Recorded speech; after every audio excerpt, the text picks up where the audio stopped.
Ang tulong na para sana sa mga nasalanta ninanakaw pa ng mga mapagsamantala. Ilang kawatang nagpapanggap na volunteer ang nagtatangkang magpusilit ng relief goods mula sa Villamor Air Base sa Pasay City. Balita hatid ni Von Aquino.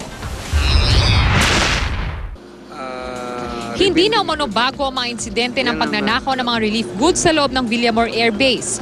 Sa katunayan, ayon sa Philippine Air Force, 25 kaso na ng tangkang pagpupuslit ng relief goods ang naitala nila simula nang maghatid sila ng mga ito sa mga lugar na naapektuhan ng Super Typhoon Yolanda. We have enforced our vigilance since the start. As a matter of fact, this is not the only time this happened. Even in the early days, we have observed this.